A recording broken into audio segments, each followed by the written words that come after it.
You're listening to episode number 59 of the Keto Diet Podcast. Today we're chatting all about exogenous ketones, signs that you need them, working out with them, using exogenous ketones when fasting, combining carbs with exogenous ketones and what happens, a bunch of ketone misinformation, side effects of exogenous ketones, and simplifying all of the exogenous ketone, MCT oil powder, keto, collagen stuff out there. So stay tuned.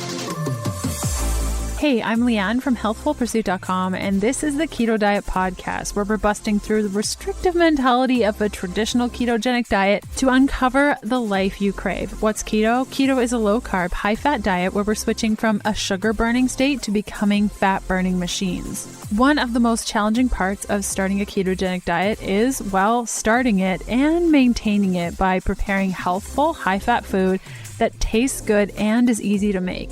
Part of the struggle is figuring out what to eat, when to eat it, and how much. Did you know that I prepare weekly keto meal plans and deliver them to inboxes everywhere? Yep. Balanced Keto is a meal plan program that delivers simple keto recipes, shopping lists, and everything you need to chow down on keto week in and week out. Get more information at healthfulpursuit.com/meal plan. Plus, there's a free 7-day keto meal plan on that page for you to give it a whirl before you jump in. Now, let's get this party started.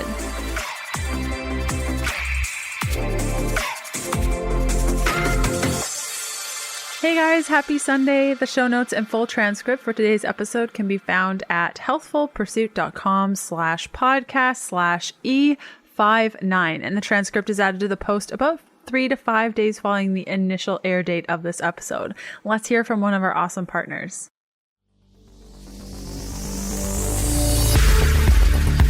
The show is partnered up with Paleo Valley, the makers of the only 100% grass-fed and finished fermented beef stick. Each stick contains 1 billion probiotic CFUs, and we all know how important fermented foods are to the health of our gut and the strength of our immune system, as well as boosting overall energy. Chowing down on Paleo Valley's fermented beef sticks provides your body with all of the beneficial bacteria it loves in one convenient little stick. Their gut-friendly sticks are gluten-free, soy-free, dairy-free, GMO-free, freaky chemical, additive dye, and preservative-free, as well as being 100% free from carbs and sugar, and made with the highest quality ingredients. Exclusive to listeners of the show, you can receive an instant savings of 20% off Paleo Valley fermented beef stick snacks by going to paleovalley.com/keto. And if your jaw is tired just thinking about beef jerky, I gotta tell you that these tasty treats are not tough at all, but moist with a little snap. Again, that's paleovalley.com/keto for an instant 20% off savings. And if you're unsure of the link, simply check out the show notes of today's episode to get all of the details. If you have an idea for a podcast episode or want to submit praise over above the review, which you can leave by going to healthfulpursuit.com/review. Those reviews are really important. Please, if you haven't already reviewed the show, please do so. You can reach me by emailing info@ketodietpodcast.com. I got one exciting announcement for you guys, and this ties into our entire conversation today on exogenous ketones. I chatted with my friends over at Perfect Keto, and they're offering 20% off all of their exogenous ketone flavors. That includes their new coffee and vanilla flavors, as well as their classic peaches and cream and chocolate sea salt flavors. So you get 20% off from now, today, until November 19th, 2017 at 12 p.m. Eastern. So you can go to perfectketo.com/ketones to check out their flavors and take a look at the offer and see if it would fit you. I personally love their new coffee and vanilla flavors, and I've started combining the two. I usually just add them to water. I don't need as much as an entire scoop, so they last me a lot longer. I usually do about 1/4 of a scoop to half a scoop a day, and I find that just makes me feel better. But if you give it a try and you love a certain flavor, I'd love to hear from you. So we actually did a episode 41 on the podcast about exogenous ketones. And in that episode, we chatted about how to use exogenous ketones, how they're made, why Perfect Keto is the choice that I make for exogenous ketones, and also using exogenous ketones to get into ketosis, reducing inflammation, overcoming stubborn weight, and the differences between MCT oil powder and exogenous ketones, and some signs that point to whether you should take exogenous ketones and other signs that point to maybe you shouldn't take exogenous ketones. So if you're interested in that episode, I'll include a link in the show notes, but it's healthfulpursuit.com/podcast/E41. If you listen to the podcast on any podcast player, you can also listen to episode 41 if you're curious about more exogenous ketone stuff. I think overall right now in the ketogenic space, exogenous ketones are the most controversial, less understood supplements. So I really wanted to have Dr. Anthony Gustin back on the show to chat with us about it specifically. Now, Dr. Anthony Gustin is a board-certified sports physician, a functional medicine practitioner, and an overall food and fitness skeptic. His focus has recently shifted from private practice to creating products that improve the accessibility for whole food nutrition and ketosis with his companies Perfect Keto and Equip. In addition to publishing his health reports on his website, dranthonygustin.com. And yes, Dr. Anthony Gustin's company is Perfect Keto, and they are a sponsor of the podcast. Podcast sponsors have zero influence on the content that I share on the show, like ever. If you know me, you know I'm a rebel. I don't like to take instruction. So our podcast sponsors are just there to support the show, and everything the Healthful Pursuit team comes up with for the podcast is 100% from us or questions from our community and feedback from customers, and is not controlled or influenced by our partners at all. Many listeners have questions about exogenous ketones, so I thought it best to have my friend Dr. Anthony on to chat with us about exogenous ketones. If you remember from episode 41, he'll be the first one to say that they are no magic supplement and they're not going to fix poor nutrition choices. So again, you can listen to that episode at healthfulpursuit.com/podcast/E41, and let's get to this interview. The Keto Diet Podcast, including show notes and links, provides information in respect to healthy living, recipes, nutrition, and diet, and is intended for informational purposes only. The information provided is not a substitute for medical advice, diagnosis, or treatment, nor is it to be construed as such. We cannot guarantee that the information provided on the Keto Diet Podcast reflects the most up-to-date medical research. Information is provided without any representations or warranties of any kind. Please consult a qualified physician for medical advice, and always seek the advice of a qualified healthcare provider with any questions you may have regarding your health and nutrition program. Hey, Dr. Anthony, how's it going? Doing fantastic. How are you? I'm so good. Thanks for coming back on the podcast. No, I appreciate it. Yeah, cool. So I just want to hit the ground running with this because we've had so many questions about exogenous ketones, and we just thought we should have you back on to almost like a rapid fire question episode of all the questions that people are asking us in our Healthful Pursuit community, directed at you to help us understand exogenous ketones and their benefits, and even how to use them a little bit more. Let's do it. Okay, so first off, we were chatting before we started recording that I was reading in the Ketogenic Bible. If you guys don't already have this book, you must get it because it's really geeky and awesome. But in there, it was talking about how exogenous ketones can help create more brown adipose tissue. Can we chat a little bit about that and the benefits there? Yeah, so if people aren't aware, brown adipose tissue is just a type of fat, sometimes accumulated around the neck and other places in the body, that actually help kind of a thermogenic fat burning effect, which just means that through heat, you burn more fat. And so while with a lot of things with exogenous ketones, since the research is still very early, we're not sure in the exact mechanism, but there have been several studies like Ryan and Jacob in the book pointed out that exogenous ketone supplementation, even in the presence of carbohydrate, can upregulate and increase the storage of the brown adipose tissue, which is fascinating. Yeah, it's so cool. I had to read that page over and over and over again. Like, what? That's really exciting. And it'll be cool to see how studies continue to support that or get a little bit more detailed in all the things. Okay, let's get started with our first question, which is, what are some signs that someone should try exogenous ketones? Yeah, so a lot of things come to mind here because I think there's so many things you can use them for. And so number one, I think if people are interested in a ketogenic diet and want to see how it feels or how they would perform or think or operate on it, whether it be exercise, mental clarity, or just how their body kind of would normally feel on a high level of ketones, I think that's a good way to just have a scoop or have exogenous ketones that get your body running on some ketones. I think that if someone's trying to increase mental performance, I think I mentioned in the previous episode, that's primarily how I've been using them. Is to just stay sharp and focused all day long.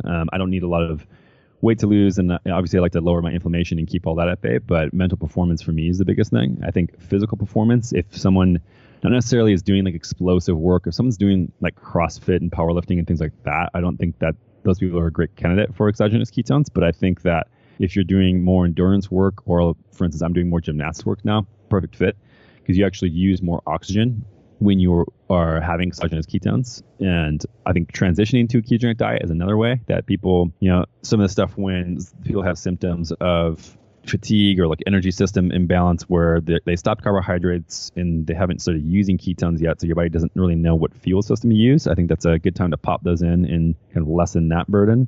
I think going through fasting is another good time where somebody could try exogenous ketones. So let's say I'm going on a 4 or 5 day fast. And this is a question that I actually got that I've addressed on my website, which is, will exogenous ketones stop a fast? In my opinion, no, because what's happening is that you're using the same exact molecule as you would to run on energy. And so I think just to make fast more bearable and to kind of supplant where you would feel maybe low energy or kind of some fatigue in fasting, I think is a good opportunity to use exogenous ketones. And this is just a few different reasons, but I think that's enough for now. But yeah, plenty of different reasons why people would want to try exogenous ketones, in my opinion. Awesome. And for those people that are already eating keto, feeling great with a ketogenic diet, would you say that exogenous ketones can be helpful just to continue to boost brain function, or do you see it being a helpful supplement for people that are already eating keto and feeling great? Yeah, so this is another thing that I think I covered previously, which is that I usually get about 1.5 to 2.0 millimolar when I measure ketones in my blood when I'm eating a full ketogenic diet. And I can't really get above that myself, but I feel best mentally when I'm at about 3.0 millimolar, and I can't get there without exogenous ketones. And so if I'm using it for mental performance, I feel best in that range, but I can't really get there physiologically. And sometimes males can be a little harder to get higher, but I can't get there physiologically without boosting ketone levels. And so also same thing with performance. It's not turning over ketones for energy when exercising is not really a quick process. And so if you're burning through a lot of that energy, you can hit a wall pretty quick if you're not taking exogenous ketones in a workout. And so that's another good time that even if you are doing kind of a full ketogenic diet, you can have benefits from it. And this is entirely dependent on the person's goals. And the thing is, there's very little risk to it. And so, try it out, see how you feel, measure your ketone levels and see how you respond to it. Everyone's completely different in this stuff. And that's what I've learned so much kind of going through and working with, thousands of people now with these products, is that everyone reacts so differently to this stuff. Whether that's performance or mental capacity or whatever, it's pretty profound how individual the effects are. Yeah, I totally agree. My husband, Kevin, he has to take probably like a scoop to feel what I can feel with just a sprinkle in water. Like I feel it pretty quickly. I don't need a lot of it, whereas Kevin needs quite a bit in order to feel the same that I do. So yeah, even just with two people playing around with trying to figure out how we feel, it's interesting to watch. Now, you mentioned a little bit about working out and using exogenous ketones. Can we dive a little bit deeper into if somebody wants to use exogenous ketones when they're working out, when's the best time to take them? Before, during, after workout? Does it depend on the type of workout? Yeah, I think this completely depends on two things. One, the type of workout, but also the individual, just like we were saying before. And so I created the pre-workout product, which is something that has a lot of other things in it that will help you in the beginning of a workout. Say if it's about an hour, we're going to give or take 15, 20 minutes. And so in that time domain, I think before working out is the best. If you're going after that, I would say during workout is more ideal. And I think anything longer than, let's say, a couple hours, I would say like once an hour, having like maybe half a scoop of exogenous ketones will help that keep that fuel system buffered. So like, let's say you're running a marathon or a 100-mile race, something like that, having, instead of taking these gel packs that have sugar that your body's going to crash on, having more kind of a steady state, like mixing it in with water while you're running, for instance. And so I think if it's under 75 minutes or so before is just fine. Anything over that, I would say every hour or so would probably be the best way to do it. Awesome. And also to do with timing, we mentioned a little bit about fasting and using exogenous ketones during fasting. Is there a specific time that you've seen is best for the fast? Like the beginning of the fast, when you get hungry on the fast? Like what have you seen the best timing if you're using exogenous ketones for fasting?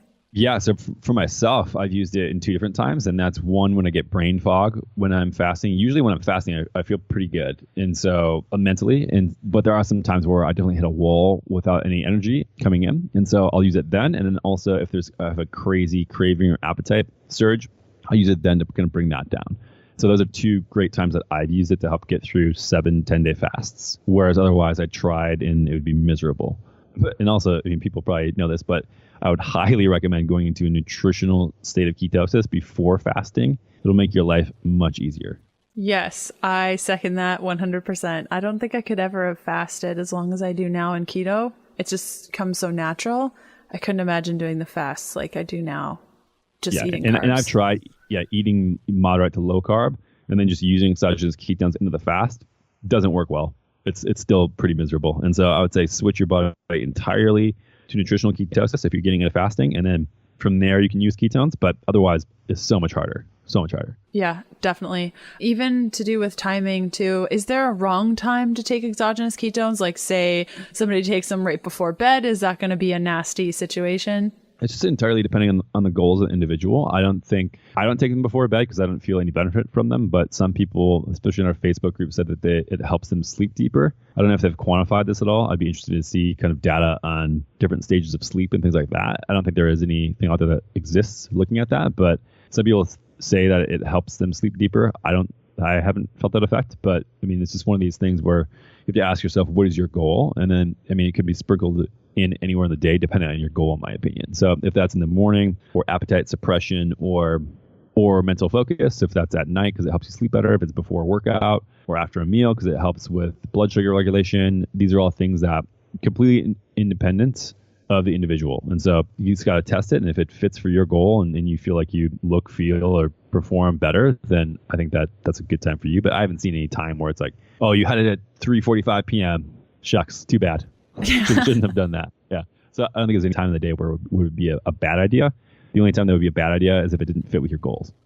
Okay, cool. And let's chat a little bit about exogenous ketones and who should not use them. We chat a little bit about this in our previous episode, but specifically there were questions of, if I'm pregnant, can I take exogenous ketones? Are they safe? So this is kind of a loaded question because people, again, are individuals and you need to talk to your doctor. Full disclaimer, like I cannot give any advice, obviously, to people who are pregnant. They should be no problem because the molecules are bioidentical to what you would be using if you were in nutritional ketosis and pregnant. I think that you need to talk to your physician before, though. And I also, if you're pregnant, there's no reason to make any changes while you're pregnant or trying to be pregnant in your nutrition or lifestyle at all. You should keep it pretty stable so you know what to expect. You know how you're going to respond. Everyone's completely different in this aspect. I wouldn't necessarily recommend it for any reason. We have a lot of great articles on the website now about female hormones and pregnancy with ketones. But my advice for people who shouldn't take it, not necessarily that they shouldn't take exogenous ketones, but when ketosis is not necessarily right for them or even worth it, would be any times where you're trying to grow. And so if you're trying to grow muscle mass or if you're doing explosive workouts, not great. If you are, let's say, a young child, not really worth it. Like you need to get some surges and some insulin and get some growth response and different types of hormones. And that could be with a growing fetus. So we just don't know. There's not a lot of research out on that right now. And so I would say if you're already in a state of ketosis and you're going into pregnancy and have already been using the product, should be no problem. But I wouldn't switch mid-pregnancy and start adding this stuff in. Too many variables, and it's just not something that I think would be beneficial.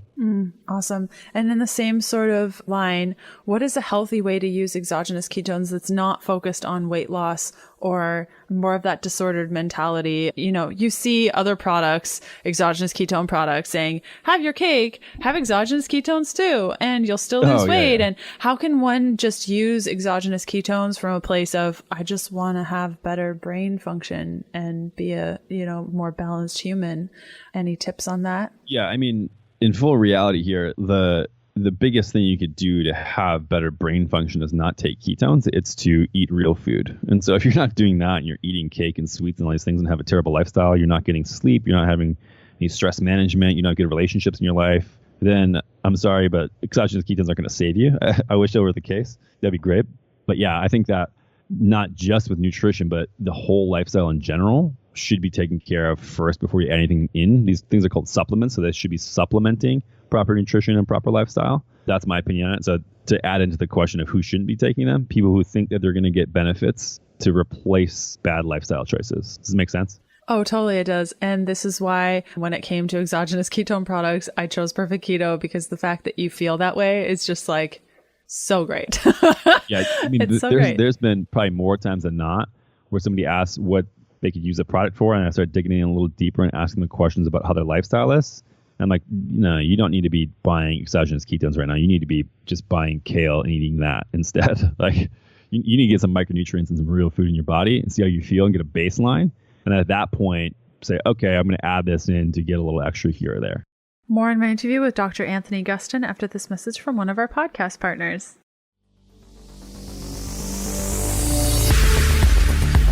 I love being Canadian, the home of the True North strong and free, but gosh, am I jealous that y'all in the US get access to Thrive Market.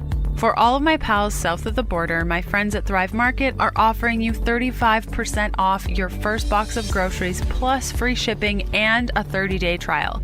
Imagine spending only $9.95 as opposed to the $20.99 on raw cacao powder, or $7.45 on avocado oil mayo as opposed to $13.99 on other online shopping sites. So, on top of their everyday wholesale prices, the extra 35% off your first box of groceries plus free shipping is going to transform a regular $100 grocery run into a $50 to $75 Thrive Market order for the same amount of things.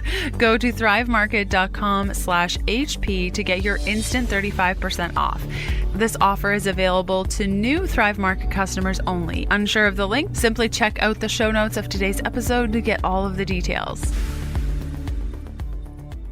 So one of the questions we also got is people saying that if you use exogenous ketones after having too many carbs, what happens? Because I think there's a lot of mentality, and unfortunately other exogenous ketone products and companies have made this a mentality of that. Have your cake, eat your exogenous ketones, everything will be fine. So what happens if we were to have the chocolate cake and then take the ketones? Can we kind of go through what happens in the body metabolically? Yeah, so I think there are two sides of this camp, and I think they're both wrong. So I think that there's one side that says, oh, it'll erase all bad problems. You can use it to just fix anything. And then there's another side of the camp that says, oh, it's dangerous and it'll kill you. And it's like, or it's just a complete waste. And both of these, in my opinion, are completely incorrect.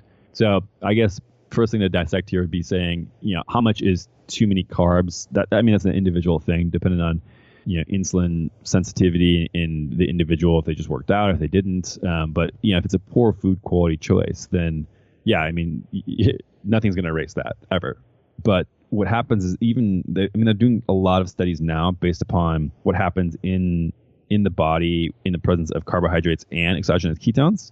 And they're not dangerous at all. So we can just forget about that and kind of remove that entire camp. But also they do not erase bad decisions. And so it's not just like carbohydrates aren't just carbohydrates. And so if you have inflammatory foods, you're never going to fix that problem.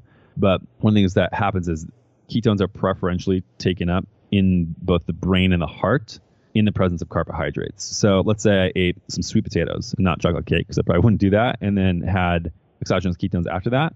If my body says, okay, we have carbohydrates and we have ketones in the bloodstream from an exogenous ketone source, we are going to use the ketones in our brain for energy and not the carbohydrate. And so you can actually still have mental benefits. And same thing with heart as far as pumping energy through. So the muscles are kind of like a hybrid. They'll kind of go back and forth and use both. But preferentially in the heart and in the brain, they both use ketones even in the presence of carbohydrate. There's also other studies that show that ketones, exogenous ketones, actually help lower blood glucose independent of insulin secretion. So what this means is that you can use less insulin secretion to reduce blood glucose in your bloodstream.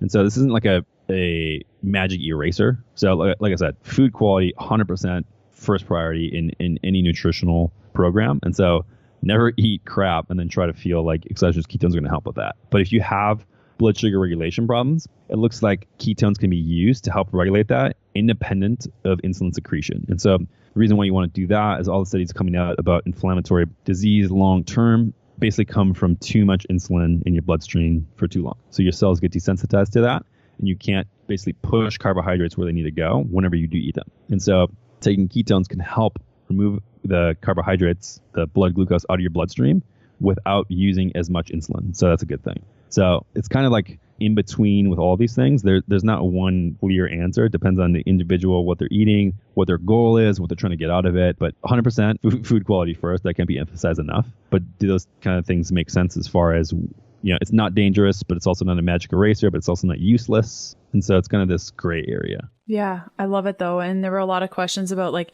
is it okay to use exogenous ketones if, I had a sweet potato at dinner or yes. Yeah. Okay, yeah, cool. 100% fine. Yeah. And I do that frequently as well. Like there are times when I eat a little bit more carbohydrates because either I'm traveling somewhere and I want some local food that's delicious, or I am training harder and I want some carbohydrates to fuel, or I want more fiber and I load up on a bunch of sweet potatoes. So tons of different reasons. And I will have exogenous ketones after that. And I can tell you, I do my blood work all the time, that there's been no changes. There's metabolically no reason why it would be bad for you. And our bodies are always using some level of ketones endogenously or blood glucose. It's just to what level. And having a supplement of exogenous ketones is not in any way dangerous.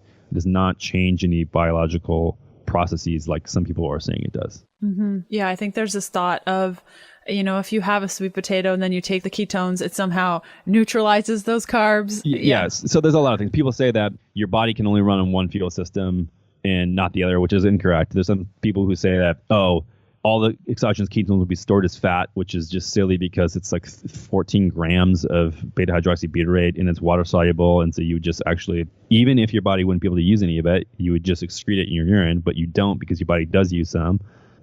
People say, well, then you'll use the exogenous ketones and you'll store all the carbohydrate as fat, which is just completely incorrect as well. So there's all this misinformation about this because, in my opinion, a lot of people writing about ketosis currently don't do all the work in understanding the science of what happens as things are metabolized throughout the body. And so it's never as clear as like, it's this or that. It's carbs or ketones. It's not the case. And so there's always this kind of gray area that you have to kind of dive deep and really understand. But like I said, food quality first, and then after that, goals, but do not worry that your body can handle it. It's a very complex machine. Mm-hmm, completely. Any other things that you hear, like misinformation specifically with exogenous ketones, that you think our readers or listeners rather would benefit from? Like things that you hear where you're like, what? Where did you even, how? No. Yeah, a bunch actually. So I think that another one is kind of in the same realm. If you take exogenous ketones, it will stop fat burning. There's no reason why this is the case. Again, it's such a small amount and it does elevate and actually probably help with a couple of things: appetite suppression, upregulating monocarboxylic acid transporters, and so actually having better utilization of ketones even when you're not using it, lowering inflammation. There's a lot of different reasons why actually increasing brown adipose tissue, like we talked about earlier. And so, there's actually a lot of reasons why it would help with fat loss. It's not a magic pill for fat loss. So I'm not saying that, to be very clear. But it does, in no way would stop fat burning. And that's like saying, if I were to eat 14 grams of fat from coconut oil today, I would stop fat burning.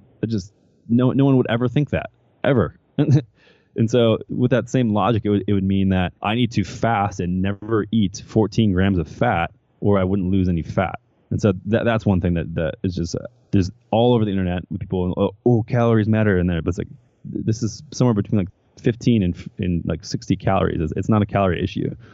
Another one is that ketones and ketosis in general, so it doesn't really have to do with exogenous ketones, but ketosis in general is something I'm obviously a huge fan of, as you are as well, but that it ruins women's health and hormones. And so one of my biggest gripes, and I wrote this article, I ended up putting like 40 sources in it, and it was like 15 pages long on my website, but there is, again, no reason why this would be the case. And it's just because of lifestyle error and under eating or overtraining or a variety of other mechanisms, and not ketosis itself. And I'm sure you could probably go on forever about this as well. Oh, I could. It's so, everyone I meet that has hormonal problems on keto, specifically women, when we go through what they eat in a day, I'm like, yeah, well, if you're only eating 500 calories a day plus forcing yourself to fast, you're going to have hormone problems. It has nothing to do with keto.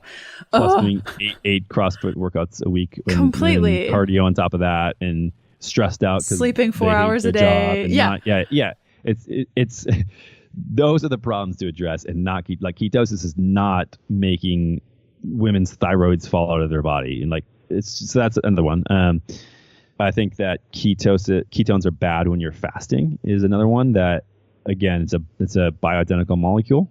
So it actually, the more you have, like that's most of the reason. They're doing a lot of research that shows that most of the reason why fasting is beneficial is because of the way beta hydroxybutyrate endogenously works on tissues. And so in my opinion, that might actually be better at enhanced fasting with exogenous ketones because they are, again, literally bioidentical to ones that you make in your body. So your body cannot tell the difference. The same molecule, no difference. And so that's a pretty huge one, I think. I'm probably going to do some tests on myself, do like 3 or 5 or 7 day fasts with just water versus with like an excessive amount of ketones, and then doing all these measurements to make sure in myself that we're getting the same inflammation reduction, we're getting the same autophagy and other mitochondrial benefits, and fat loss, and I get muscle gain usually when I fast. And so I want to track all those things with and without. And so I'll probably do like 5 to 8 servings of exogenous ketones per day. My gut will allow that, just to see differences in fasting, so I can put that whole thing to rest as well. You mentioned if your gut will allow that. Can you elaborate? Yeah, so I think one of the questions you wanted to go over that people have asked is, it says up to 3 times a day. Is that necessary? And do you need to take that much? Yeah. So first of all, exogenous ketones in general are not necessary. I think they're beneficial for a lot of different reasons, but completely they're not necessary. You don't need them for any certain reason. I think they're useful. Of course, that's why I have them and why I use them all the time, but unnecessary as far as like if you just want a base level of nutrition.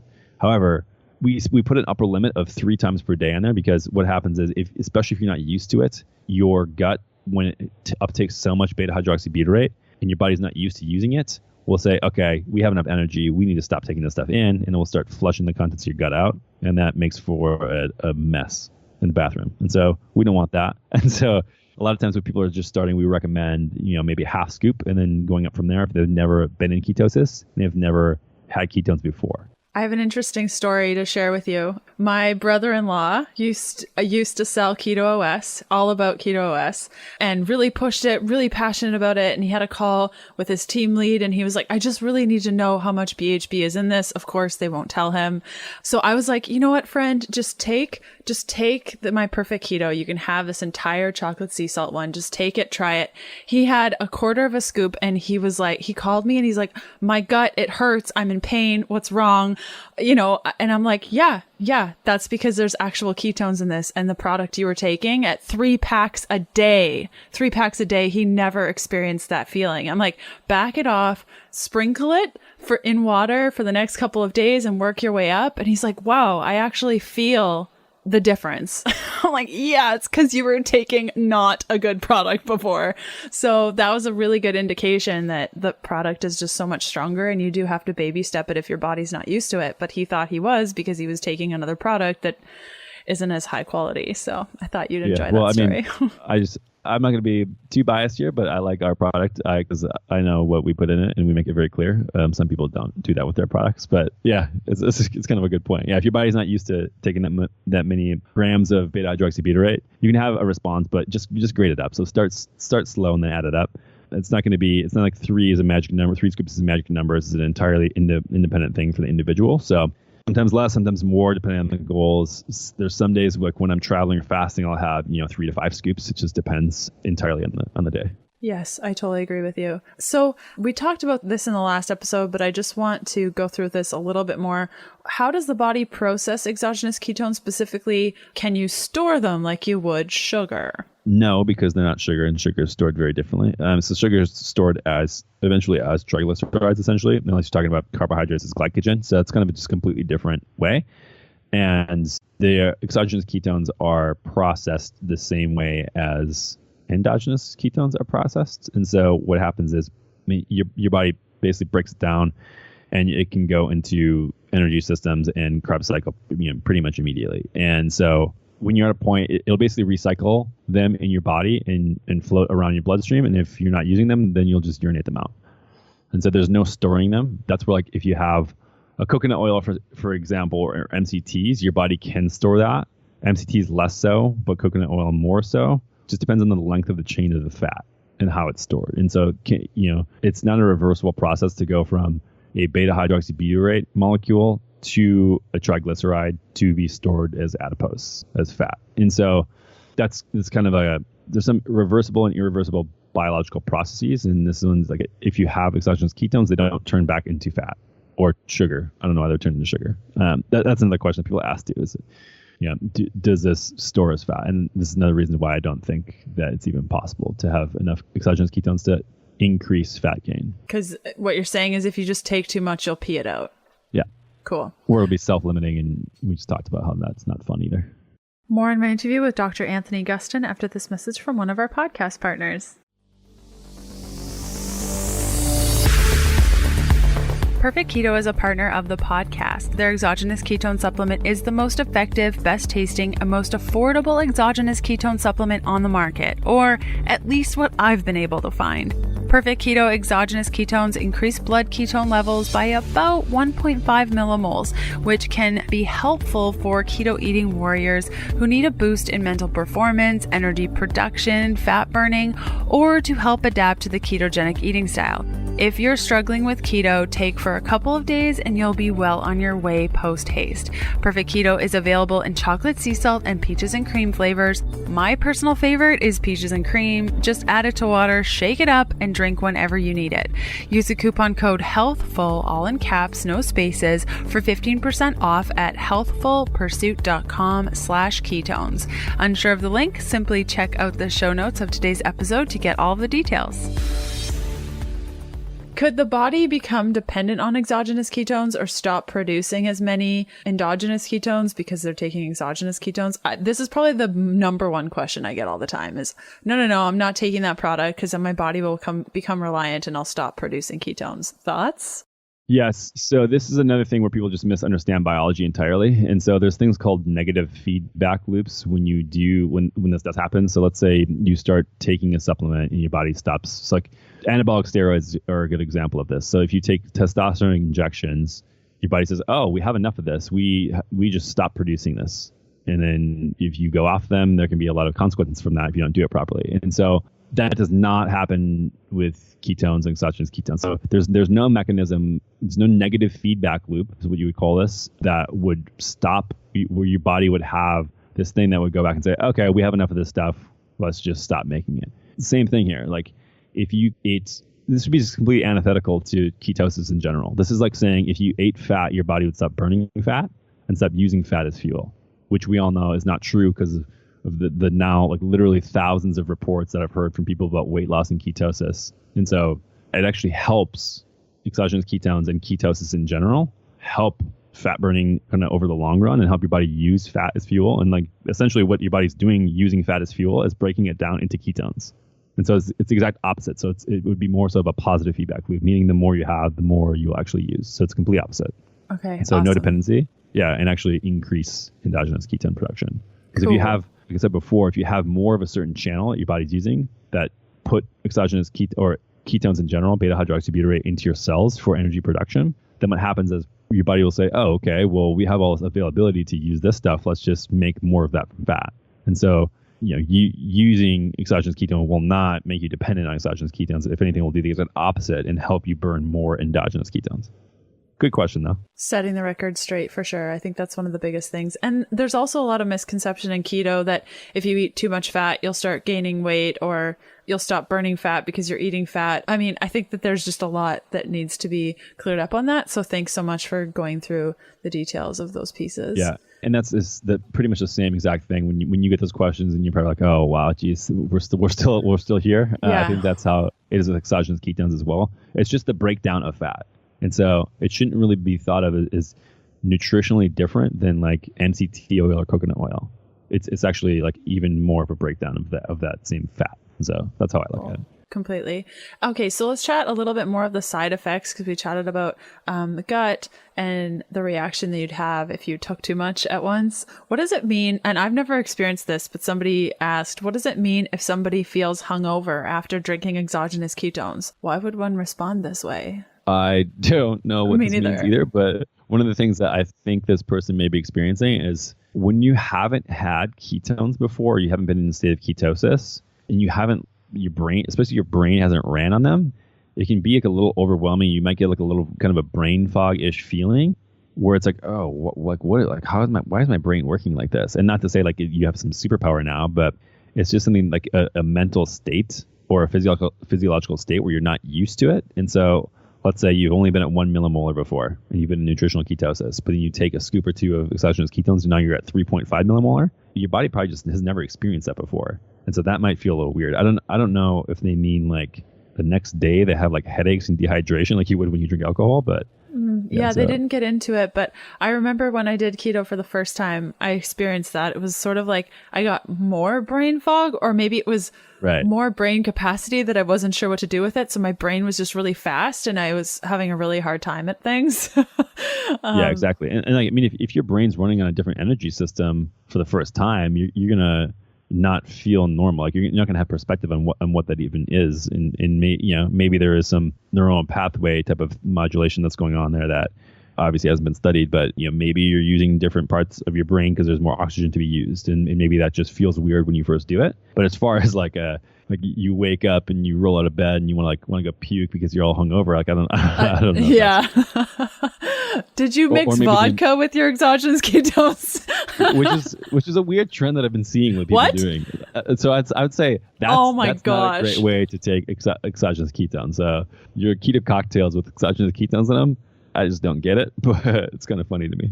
That's like when I went to a kombucha launch party in Montreal and they had like cocktails with kombucha and I'm like, guys, this doesn't make sense. Okay. Like you're mixing kombucha, gut healthiness with alcohol, complete opposite. Like what is happening right now? That type of alcohol, like ethanol, will probably actually just kill all the beneficial bacteria in the kombucha, which is kind of hilarious. Yeah. Mechanism of that. They didn't even have virgin cocktails. I'm like, what is happening right now? So, okay. They only had that? Yeah, they only had alcohol with kombucha. That was like the party. The kombucha alone? No, it was the strangest thing. It was so funny. Okay, so another question. I received this also when I was on the book tour. A couple of people mentioned it. What does it mean if somebody gains or stalls weight when using exogenous ketones? No matter what the brand, even when drinking plenty of water, doing everything right, eating under 20 grams of carbs. Thoughts? Yeah, again, I'm going to go back to the sheer impossibility of any brand, no matter if they disclose their ingredient label or not, causing any type of stalling or gaining in weight. It's too negligible. It's like saying like eating 2 almonds a day is going to cause any kind of weight stalling or weight gain. I think there's probably some underlying thing. Maybe it's hormonal, but I mean, these products do not modulate any kind of hormones. Too many variables to tell, especially on an individual level. But again, I don't care whose product it is. Any one of our competitors, ours, whatever. It's just, I do not see this as any type of contributory effect to stalling or gaining weight. And yeah, I just don't know how else to address this question, because I've gotten this question a bunch as well. And I'd say like, if that's the case, like start working in you're hitting a point. There's a lot of different variables you could address here, but I can with near certainty guarantee that no one's exogenous ketone products are going to be causing any kind of weight gain or weight stalling. Yeah, I think where I've seen it, and also personally for myself, just hormonally, is if I take too much exogenous ketones, especially if I'm busy or traveling and I'm prolonging fasting and not eating enough and also stressed, sometimes my hormones can do weird things. So that's the only thing I could think of, is if you're using exogenous ketones, you're maybe prolonging a fast that perhaps you shouldn't do because you're maybe hormonally imbalanced. And then because you're not eating, or because you're eating so little for long periods of time, perhaps that could cause a weight stall just because you're not eating, because you're not hungry, because of the exogenous ketones. That's the only connection I've been able to make. Yeah, I can buy that, as well as probably 100 other reasons. Yes, exactly. I mean, there's... But not one of those reasons would be exogenous ketones, in my opinion. Yeah, I know that might seem like I'm a shill because I have a product that is exogenous ketone, but again, go buy my competitor product and I'll tell you any one of the competitors or people who have exogenous ketones, none of their products will do this either. Yeah, that's how I see too. And I think a lot of people think that if they can just find that one thing, that everything will be better. And oftentimes I'm asked like, how did you get over amenorrhea? What's the one thing? And it's like, well, crazy trick. No, there was like 400 different things that all work together to create the reality. Like it wasn't just one thing. So such is the human body, huh? Completely. It'd be so much easier if we could just connect it to those things, like, a car where it just tells you what the problem is. And then you're like, beep, boop, beep, boop, and then it's fixed. But unfortunately, we're not there yet. Someday. Yes, totally. Okay, so we chatted a little bit about other companies, and I'd love to chat about the new products on the horizon, like ketone esters that give you a quick shot of energy and other ketone-like products. Any thoughts on up-and-coming keto trends? Yeah, keto esters are kind of cool because they raise your ketone levels way more, but it's just for a shorter period of time. We are not going to launch a keto ester product until they become palatable. Because, I mean, our main goal is to make ketosis more accessible, and that comes with making things taste good. And so if we can't do that, we're not going to launch a product, even if it's going to be effective. That's just one of our many values, is like it needs to be accessible to people, and that means being delicious. And so if it's not the case, then we're not going to do it. But it doesn't mean that I don't think people should use them. I think that keto esters, which some companies are coming out with now, I've had them, again, like I have a pretty strong stomach, but those things are brutal. they are not good, but they do raise ketone levels pretty high. I experienced actually last time the same type of effect that I don't know if the keto hangover person was mentioning, but almost like a different state of like brain fogginess, partly because I've not been to that level. I didn't test that day, so I don't know what it got up to. But times where this would work would be maybe when doing physical activity, where you want like a tiny little shot, and having it be in a liquid form might be a little nice. Or you really want to boost in for, let's say, different training modalities. Also, like Dom D'Agostino is doing a lot of research on keto esters and oxygen utilization for deep sea diving for, let's say, Navy SEALs and things like that. And so in applications like that, where the oxygen utilization is way improved in ketone ester, great for that person. But I think that for general person, ketone ester is like probably not going to be that useful, but still a lot of cool, like very specific applications. And this is kind of like how it comes with all this stuff. The more specific the product, the more specific the application. And so you go to ketone esters on one end, and I'm sure they'll make crazy modifications. It'll be even more specific after that. And then you go to beta-hydroxybutyrate exogenous ketone salts, which are, I'd say, fairly specific for people who want fairly specific goals in a ketogenic diet. And then you go to MCT oil and MCT oil powder. And then you go to like coconut oil. You go to coconuts. And so kind of throughout this change, there's people who eat only food products to people who eat like, coconut oil, MCT oil. And so like the more specific your goals are, the more specific the product can be. And so ketone esters probably have a lot of use cases for very specific things, but definitely I think some cool applications. But yeah, I mean, same as I was saying before, test it out and kind of have a hypothesis of, my goal is this. I think that using a ketone ester will have this effect on my body for this reason, and then try it out and see how you feel. And if it works for you, then it works for you. And that's how I feel about it. Awesome. I mean, esters in particular. Totally. And you mentioned MCT oil powder, and I love that you kind of created a staged approach to, MCT oil powder versus coconut oil, and then exogenous ketones being on the other side. I recently did an MCT oil powder video just talking about how I'll never drink MCT oil again. I'm totally done with it because the powder is just so much easier to travel with, to use. I don't have to use a blender anymore to make my fatty coffees. I just mix it with a spoon or with my frother. Can we chat a little bit about the difference of MCT oil powder and exogenous ketones? Because when I made that video, people were like, I don't take exogenous ketones, blah, blah, blah. And I'm like, they're not exogenous ketones, it's MCT oil powder. So can we just go through the difference of the two? Yeah, so the difference between MCT oil powder and exogenous ketones is MCT oil powder is obviously powder made from MCT oil. So the question again is, how do you do that? And so I don't know of any other companies right now that are doing this, but what we do is we use acacia fiber. Other companies are probably not doing it because it's super expensive to do. And so people say like, oh, yours is super expensive compared to other ones. Well, they use cornstarch and all sort of stuff and don't use high amounts of MCT oil, but we use acacia fiber, and you basically attach the oil to a fiber, and acacia fiber is good for your gut and basically gut bacteria food. And so it's 70% MCT oil and then 30% acacia fiber, which is what it's called. It's sprayed on. And so that makes a powder. It's like you said, it's beneficial because it's not in the oil form, meaning you can mix it way easier and travel with it and not spill it everywhere and get it all greasy and messy. And the difference between an exogenous ketone and that is that MCT oil powder and MCTs in general, which are medium chain triglycerides, some of them will break down into ketones.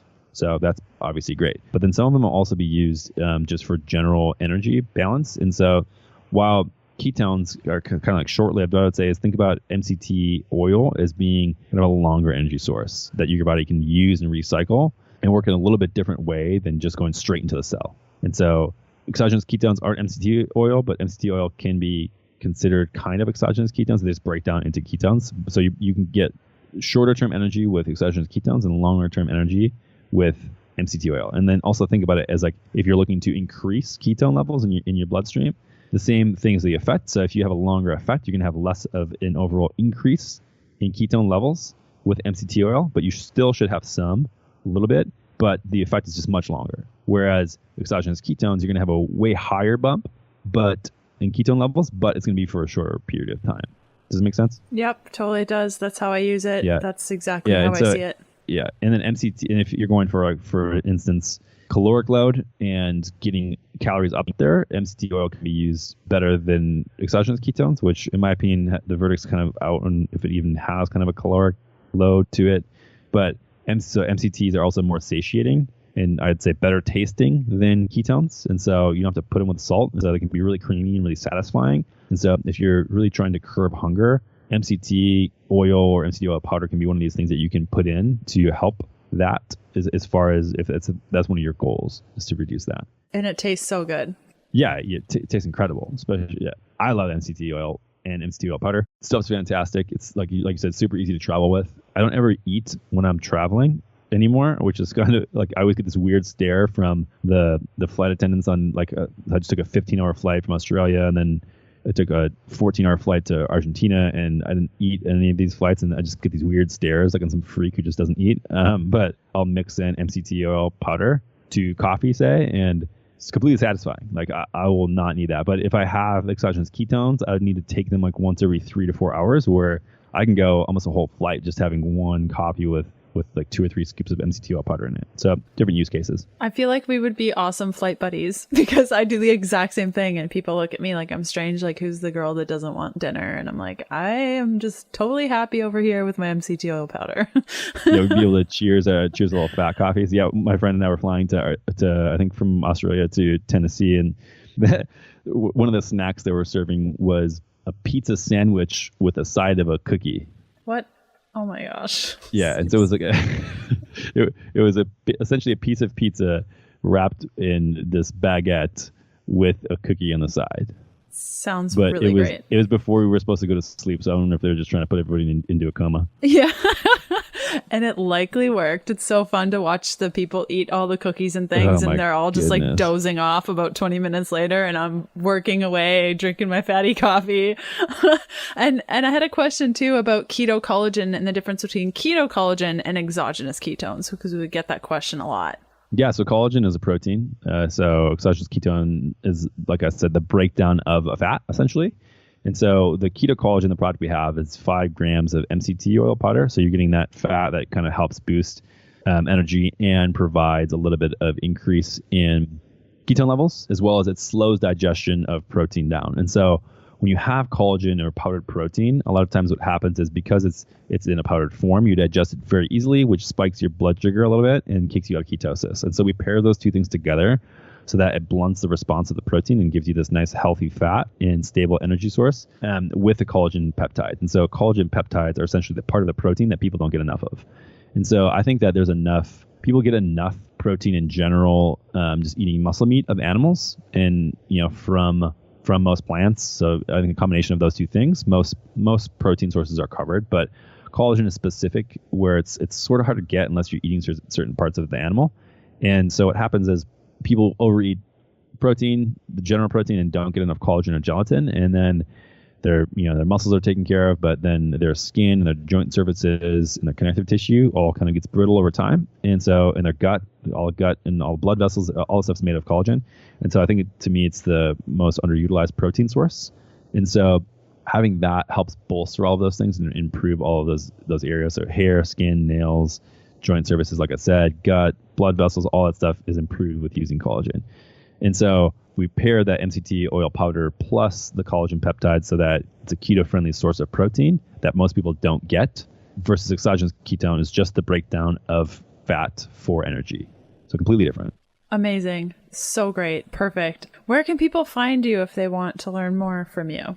Yeah, so personally, I'm on Instagram the most, just at Dr. Anthony Gustin, and so I'll be posting most of my little keto meals on there. That's pretty much all it is, and just me interacting with people. And then the page for Perfect Keto is Perfect Ketones on Instagram, and then perfectketo.com. We have now at this point like almost 200 articles, and we're trying to do as much as we can helping people get kind of started on the keto journey and have as much help as they need, and then start there. And then if they need anything supplementally, then our products are obviously there to help them along the way. But I mean, the core amount of what we're trying to do is provide the information so people can make the best decisions on what's best for them. And then after that, if they need a product, they can have a product. Yeah, awesome. I'll include links to the MCT oil powder, the video I did about MCT oil powder, exogenous ketones, keto collagen, and we set up a little offer for everyone listening for exogenous ketones. If you go to perfectketo.com/ketones, you'll get 20% off one of the flavors or all of the flavors. You can get as much as you want, 20% off until November 19th at 12 p.m. Eastern. So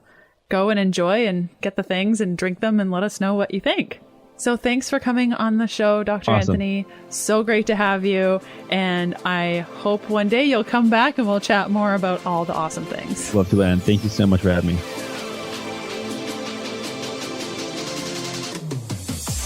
And that does it for another episode of the Keto Diet Podcast. Thanks for listening in. You can follow me on Instagram by searching Healthful Pursuit, where you'll find daily keto eats and other fun things. And check out all of my keto supportive programs, bundles, guides, and other cool things over at healthfulpursuit.com/shop. And I'll see you next Sunday. Bye.